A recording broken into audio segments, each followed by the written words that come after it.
நடப்பு ஆண்டில் இஸ்ரோ முதல் விண்வெளி திட்டமாக PSLV-C-62 ராக்கெட்டை ஏவியது.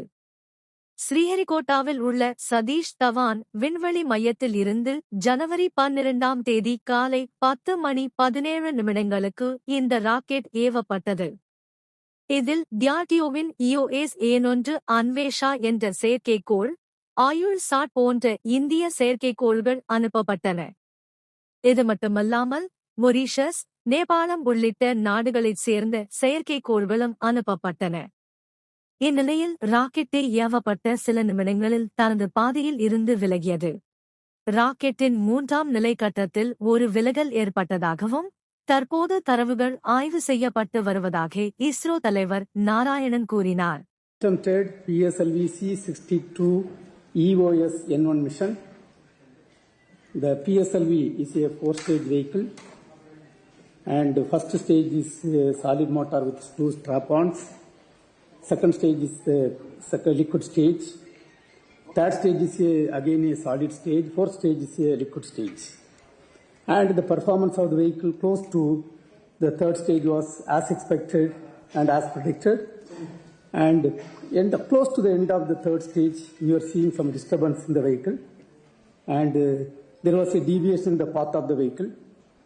And the mission could not proceed in the expected path. That is what is the information right now available.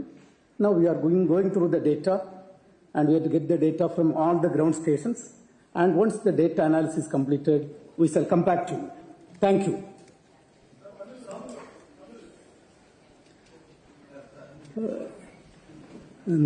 இன்னைக்கு வந்து PSLV-C-62 EOS-N1 மிஷன் நாங்கள் வந்து லான்ச் பண்ணுறதுக்கு டார்கெட் பண்ணோம். இந்த PSLV வெஹிக்கிள் வந்து ஒரு 4 stage rocket.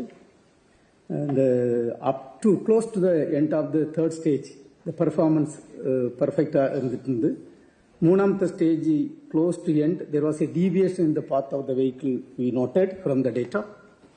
And then subsequently the vehicle was not progressing. நாங்கள் நினைச்ச அந்த பாதையில் கரெக்டாக போகலை.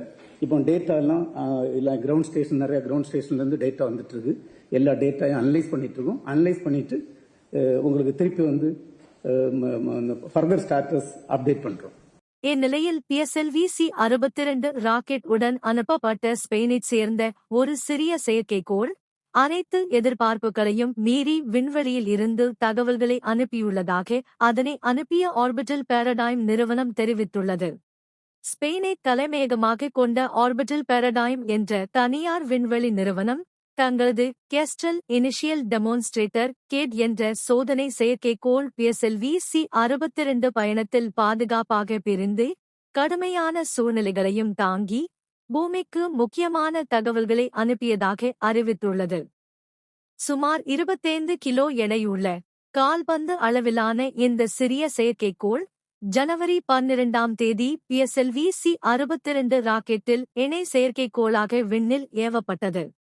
பிரதான செயற்கைக்கோள் உட்பட மொத்தம் 16 செயற்கைக்கோள்கள் திட்டமிட்ட வட்ட பாதையில் நிலைநிறுத்தப்படவில்லை என தகவல்கள் வெளியாகின. இந்த தோல்வி பயணத்திலும் கேட் செயற்கைக்கோள் தனித்து பிரிந்து செயல்பட்டது விண்வெளி ஆய்வு உலகில் கவனம் பெற்றுள்ளது. ஆர்பிட்டல் பாரடைம் நிறுவனம் எக்ஸ் சமூக வலைதளத்தில் வெளியிட்ட பதிவில், எதிர்பாராத சூழ்நிலைகளுக்கு மத்தியில் எங்கள் கிட் கேப்சூல் ராக்கெட்டின் 4வது நிலையிலிருந்து பிரிந்தது.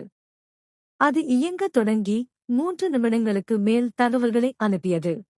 சுமார் 28 G அளவிலான கடும் ஈர்ப்பு விசையையும் மிக அதிக வெப்பத்தையும் தாங்கியுள்ளது என்று தெரிவித்துள்ளது. இந்த கிட் செயற்கைக்கோள் மீண்டும் வளிமண்டலத்துக்குள் நுழையும் தொழில்நுட்பத்தை சோதிப்பதற்காக வடிவமைக்கப்பட்டது. தென் பசிபிக் பெருங்கடலில் பாதுகாப்பாக விழும் வகையில் திட்டமிடப்பட்டிருந்த இந்த கேப்சூல் கடுமையான அழுத்தங்களையும் வெப்பத்தையும் தாங்கி செயல்பட்டது அறிவியலாளர்களை வியப்பில் ஆழ்த்தியுள்ளது.